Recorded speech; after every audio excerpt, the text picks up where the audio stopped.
Hi friends, എല്ലാവർക്കും പത്തരമാറ്റ് സീരിയലിൻ്റെ ഇനി വരുന്ന ഈ ആഴ്ചയിലെ എപ്പിസോഡിൻ്റെ വിശേഷങ്ങളിലേക്ക് എല്ലാവർക്കും സ്വാഗതം. അങ്ങനെ മുത്തശ്ശി നയനയെ ഏൽപ്പിച്ച മാല കാണാതാവുകയാണ് ചെയ്യുന്നത്. പൂജാമുറിയിൽ വെച്ചിട്ടുണ്ടായിരുന്ന മാല. ആ സമയം പൂജാ റൂമിൻ്റെ എല്ലാ സൈഡിലും ചെക്ക് ചെയ്ത് നോക്കുന്നുണ്ട്. പക്ഷേ മാല കിട്ടുന്നില്ല. ശേഷം ജലജ പറയുകയാണ് പുറത്തുനിന്ന് വന്നവരുടെ ബാഗ് ആദ്യം ചെക്ക് ചെയ്യണമെന്നൊക്കെ.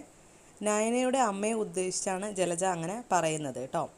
അങ്ങനെ ജലജ ഇങ്ങനെ വീണ്ടും പറയുകയാണ് നോക്കണമെന്ന്. ആ സമയം മുത്തശ്ശൻ പറയുകയാണ്, ജലജയെ നീ ഒരു പ്രാവശ്യം കൂടി നീ ഇത് പറഞ്ഞാൽ എൻ്റെ കയ്യിൽ നിന്ന് തല്ല് കിട്ടും എന്നൊക്കെ പറയുകയാണ്. ജലജ പറയുന്നുണ്ട് എൻ്റെ മുറിയിൽ തന്നെ നോക്കാൻ പറയുകയാണ് ചെയ്യുന്നത്. അങ്ങനെ ജലജ ഇങ്ങനെയൊക്കെ പറയണ കേൾക്കുമ്പോൾ ലാസ്റ്റ് കനക തന്നെ പറയുന്നുണ്ട് എൻ്റെ ബാഗ് പരിശോധിച്ചോ എന്ന് പറയുകയാണ് ചെയ്യുന്നത്. ആ സമയം മുത്തശ്ശി പറയുകയാണ് അതൊന്നും വേണ്ട എന്നൊക്കെ. പക്ഷെ കനക പറയുകയാണ് കുഴപ്പമില്ല, നോക്കിക്കോ, എൻ്റെ പേരിൽ അങ്ങനെ ഒരു ആരോപണം വന്നിട്ട് അത് തുറക്കാതെ ഇരിക്കുന്നത് ശരിയല്ല എന്നൊക്കെ പറയുകയാണ്. അങ്ങനെ നോക്കിക്കോ എന്ന് പറയുകയാണ്. അങ്ങനെ ബാഗ് തുറന്നു നോക്കുമ്പോൾ അതിനകത്ത് ഡ്രസ്സല്ലാതെ മറ്റൊന്നും തന്നെ ഉണ്ടാവില്ല. ജലജ ആകെ ഞെട്ടിപ്പോകുന്നുണ്ട് കേട്ടോ. പിന്നെ ആ സമയം മാല എവിടെ പോവാനാ എന്നൊക്കെ ആലോചിക്കുകയാണ് ചെയ്യുന്നത് ജലജ. ദേവയാനി എന്നിട്ട് ഒന്നുകൂടി കുടഞ്ഞു നോക്കുന്നുണ്ട്. അപ്പോഴും അതിൽ കാണുന്നില്ല കേട്ടോ. ഈ സമയം മുത്തശ്ശൻ പറയുകയാണ്, കണ്ടോ ജലജ, ആവശ്യമില്ലാതെ ഒരാളെ ഒന്നും തന്നെ അങ്ങനെ പറയാൻ പാടില്ല, ഇല്ലാത്ത കാര്യങ്ങളൊന്നും അങ്ങനെ പറയരുത്. ജലജയാണെങ്കിൽ വീണ്ടും വീണ്ടും ബാഗൊന്നും കുടഞ്ഞു നോക്കുകയാണ് കേട്ടോ. എന്നിട്ട് എല്ലാവരും പോയി കഴിഞ്ഞിട്ട് വീണ്ടും നോക്കുന്നുണ്ട്. അപ്പോഴും ബാഗിൽ ഒന്നും തന്നെ കിട്ടുന്നില്ല. ചെക്ക് ചെയ്ത് നോക്കുമ്പോൾ ഒന്നും തന്നെ കിട്ടുന്നില്ല. എന്നിട്ട് പറയുകയാണ് ഞാൻ ഇവിടെ തന്നെയാണല്ലോ വെച്ചത് എന്നൊക്കെ പറയുകയാണ്. ആ സമയം നയനയും നവ്യയും പുറകെ വന്ന് നോക്കുകയാണ്. എന്നിട്ട് ചോദിക്കുകയാണ് എന്താ തപ്പിക്കഴിഞ്ഞോ എന്ന് ജലജയോട് ചോദിക്കുകയാണ്. അപ്പോൾ ജലജ പറയാണ് എന്ത് തപ്പാൻ, നിൻ്റെ അമ്മ അല്ലേ ആ മാല എവിടെയെങ്കിലും കൊണ്ടുവച്ച് കാണുക എന്നൊക്കെ പറയുകയാണ്. ഈ സമയം നവ്യ പറയാണ് ആ മാല ആരാണ് എടുത്തതെന്ന് അറിയാമെന്നൊക്കെ പറയാണ്. ആ സമയം ജലജ ഒന്ന് ഞെട്ടിയിട്ട് നോക്കുകയാണ് കേട്ടോ, തിരിഞ്ഞ് നോക്കുകയാണ് ഇങ്ങനെ പറയുന്നത് കേൾക്കുമ്പോൾ.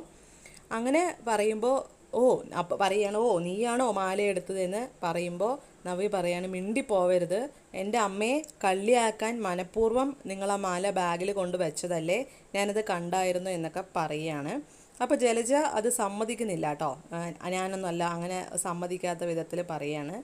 അപ്പോൾ ഈ ഫോൺ കണ്ടോ, ഇതിലെല്ലാം റെക്കോർഡ് ചെയ്തിട്ടുണ്ട്, ഞാൻ മുത്തശ്ശനെയും മുത്തശ്ശിയും എല്ലാം കാണിക്കുമെന്ന് പറയുകയാണ് നവ്യ ചെയ്യുന്നത്. അപ്പോൾ അയ്യോ കാണിക്കല്ലേ എന്നൊക്കെ പറഞ്ഞ് സങ്കടപ്പെടുകയാണ് ജലജ. എന്നിട്ട് നവ്യ പറയുകയാണ് നിങ്ങളെയാണ് ശരിക്കും ഈ വീട്ടിൽ നിന്ന് പുറത്താക്കേണ്ടതെന്ന്. അപ്പോൾ ജലജ നവ്യ അടിക്കാനായിട്ട് കൈ ഓങ്ങുന്നുണ്ട്. അപ്പോൾ നയന പിടിച്ചു വെക്കുന്നുണ്ട്. എന്നിട്ട് ജലജയോട് പറയുകയാണ് വീഡിയോ എല്ലാവർക്കും കാണിച്ചു കൊടുക്കും, ഇനി ഞങ്ങൾ പറയുന്ന കാര്യങ്ങൾ അനുസരിക്കണം എന്നൊക്കെ ഭീഷണിപ്പെടുത്തുകയാണ് ചെയ്യുന്നത്. അങ്ങനെ ശരി എന്നൊക്കെ പറഞ്ഞുകൊണ്ട് മാല കൊണ്ട് താഴേക്ക് പോവുകയാണ് ചെയ്യുന്നത്. ഈ സമയം നയന ചോദിക്കുന്നുണ്ട് ചേച്ചി ശരിക്കും വീഡിയോ റെക്കോർഡ് ഉണ്ടോ എന്ന് ചോദിക്കുന്നുണ്ട് കേട്ടോ. അപ്പോൾ നവ്യ പറയുകയാണ് ഇല്ല എന്ന്. അപ്പോൾ ഞാൻ കണ്ടതുകൊണ്ട് ഭാഗ്യമായി, ഇല്ലേലും നമ്മുടെ അമ്മയെ കള്ളിയാക്കിയേനെ എന്നൊക്കെ പറയുകയാണ് നവ്യ. അങ്ങനെ രണ്ടുപേരും താഴേക്ക് പോവുകയാണ്. ഈ സമയം മുത്തശ്ശനോട് ജലജ പറയുകയാണ് മാല കിട്ടിയെന്ന്, തറയിൽ നിന്ന് കിട്ടിയെന്ന് പറയുകയാണ് കേട്ടോ. അപ്പോൾ മുത്തശ്ശൻ പറയാണ് കണ്ടില്ലേ, നിനക്കല്ലേ വെപ്രാളം, നീയാണ് മാല പോയി എന്ന് പറഞ്ഞതും ഇപ്പോൾ ലാസ്റ്റ് നീ തന്നെ കൊണ്ടുവന്ന് തന്നില്ലേ എന്നൊക്കെ പറയുകയാണ്. ഇതിൽ എന്തോ ഒരു കള്ളത്തരുണ്ടല്ലോ, എന്തോ ഒരു രഹസ്യം ഉണ്ടല്ലോ എന്ന് മുത്തശ്ശൻ പറയുമ്പോൾ ജലജ പറയുന്നുണ്ട് അയ്യോ ഞാനൊന്നും ചെയ്തിട്ടില്ല എന്നൊക്കെ പറയുകയാണ് ജലജ. അപ്പോൾ ആദർശ് പറയുകയാണ് വെറുതെ നയനയെയും നയനയുടെ അമ്മയെയും അറിയാതെ ഓരോന്ന് പറഞ്ഞു, ഇപ്പം എല്ലാം മനസ്സിലായില്ലേ അപ്പച്ചിക്ക് എന്ന് പറയാണ് ആദർശ്. അങ്ങനെ ജലജ എല്ലാവരുടെ മുമ്പിൽ നാണം കെടുകയാണ് ചെയ്യുന്നത്. അതിനുശേഷം ജലജയും അഭിയായിട്ട് കുറച്ച് സംഭാഷണങ്ങളൊക്കെ ഉണ്ടാവുന്നുണ്ട്. അവർ തമ്മിൽ തർക്കമൊക്കെ ഉണ്ടാവുന്നുണ്ട്. എന്നിട്ട് പറയുന്നുണ്ട് നവ്യയില്ലേ നിൻ്റെ പെണ്ണും പിള്ള, അവളിപ്പോൾ എന്നെ ഭീഷണിപ്പെടുത്താണ് ഇങ്ങനെ മാലയുടെ പേരിൽ എന്നൊക്കെ പറയുന്നുണ്ട്. എന്നിട്ട് അവർ തമ്മിൽ തർക്കം ഉണ്ടായിട്ട് ജലജ അഭിയുടെ ഷർട്ടിൻ്റെ കോളറിലൊക്കെ പിടിക്കുന്നുണ്ട് കേട്ടോ. അതിനുശേഷം നയന വീണ്ടും ആ മാലയൊക്കെ പൂജിച്ചിട്ട് വീണ്ടും പൂജാ റൂമിൽ കൊണ്ടുവയ്ക്കുകയാണ്. ഈ സമയം അനി ഓർക്കുകയാണ് ആ മാല കിട്ടണ്ടായിരുന്നു, അതിൻ്റെ പേരിലെങ്കിലും എനിക്ക് കല്യാണത്തിൽ നിന്ന് ഒന്ന് ഒഴിയായിരുന്നല്ലോ എന്നൊക്കെ ആലോചിക്കുകയാണ് കേട്ടോ ആ സമയം മുത്തശ്ശൻ പറയുകയാണ് കല്യാണത്തിൻ്റെ ചിലവിൻ്റെ ഭാഗമായിട്ട് എല്ലാവർക്കും ബ്യൂട്ടീഷ്യൻ നടത്തുന്നുണ്ടെന്നൊക്കെ പറയുകയാണ്. ഈ സമയം നയനയ്ക്ക് ബാംഗ്ലൂരിൽ നിന്നും ദ ബെസ്റ്റ് ആർട്ടിസ്റ്റ് അവാർഡിൻ്റെ ഒരു സംഭവം വരുന്നുണ്ട്. അത് ജയനാണ് കൊണ്ടുവരുന്നത് കേട്ടോ, അവാർഡാണ്. അപ്പോൾ ജയൻ ഇങ്ങനെയാണ് കൊണ്ടുവരുന്നത്, നിനക്കൊരു പാർസൽ ഉണ്ട് എന്നൊക്കെ പറഞ്ഞ് നയനേൻ്റെ അടുത്ത് കൊടുക്കുകയാണ്. അപ്പോൾ നയന എനിക്കെന്ത് പാർസലാന്നൊക്കെ പറയുന്നുണ്ടായിരുന്നു.